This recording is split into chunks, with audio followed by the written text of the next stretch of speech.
అధికారంలోకి అయితే వచ్చింది. అడ్డగోలు అబద్ధాలు, ఒకటి కాదు రెండు కాదు, 420 వాదే 420 హామీలు ఇచ్చినారు. ఒక్కసారి గుర్తు తెచ్చుకోండి, ఎన్ని మాటలు ఎన్ని అబద్ధాలు. 13 డిక్లరేషన్లు, 420 హామీలు, 6 గ్యారంటీలు. 100 రోజుల్లోనే అన్ని అమలు చేస్తాం, అందరికీ అన్ని ఇస్తాం అని అడ్డగోలు హామీలు ఇచ్చి అధికారంలోకి అయితే వచ్చినారు. మరి వచ్చిన తర్వాత ఏమైంది? ఈరోజు మీ అందరికీ కనబడతానే ఉంది. ఇవాళ ఎట్లాంటి పిల్లలు ఉన్నారు మన దగ్గర, ఎంత చాకుల్లాంటి పిల్లలు ఉన్నారు. ఒక సినిమా ట్రైలర్ రిలీజ్ అయితేనే చెప్పేస్తున్నారు చూసి, సినిమా హిట్ అవుతుందా ఫట్ అవుతుందా. ట్రైలర్ చూడంగానే చెప్తున్నారు, అన్న ఇది ఆడేది కాదు, లెక్క ఖతం అని చెప్పి.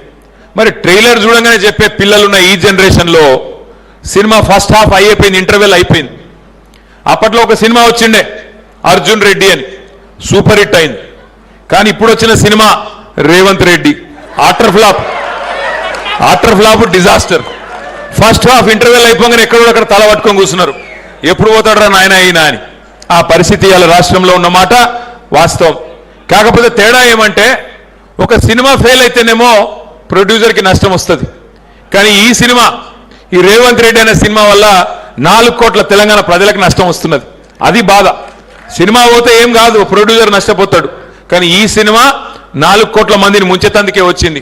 మరి వాళ్ళ వాస్తవం ఏంది అంటే, ఎట్లా ఉంది పరిస్థితి అంటే, మొన్న మధ్యన एक नवाब साहब है, पुराने जमाने के नवाब साहब है, वो आए थे मेरे पास एक शादी का त्योहार देने, अपना कार्ड देने आए थे मेरे पास. आके बोलने लगे, मैं पूछा साहब कहां से आप? बोले हम शमशाबाद के एरिया के रहने वाले हैं.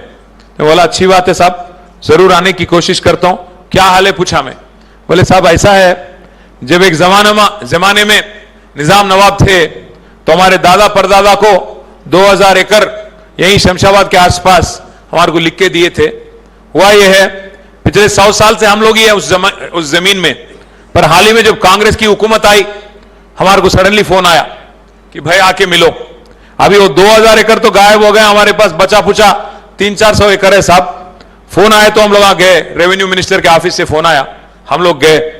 जाते ही बोले हमारे को कि भाई आपका जमीन जो है उसको डाल दिए हम लोग प्रोहिबिटेड लिस्ट में, 22A में डाल दिए. बोले अरे ऐसा कैसा साहब, 100 साल से हमारे इस पास है. बोलते हो नहीं, वहां के लोकल किसान आए, आपके खिलाफ कुछ शिकायत करे, इस वास्ते में उसमें डाल दिया. बोले कहते तो कैसा करना साहब, क्या करना? बोलते हो कैसा करना, क्या हम लोग ऐसे ही जीत के आए क्या?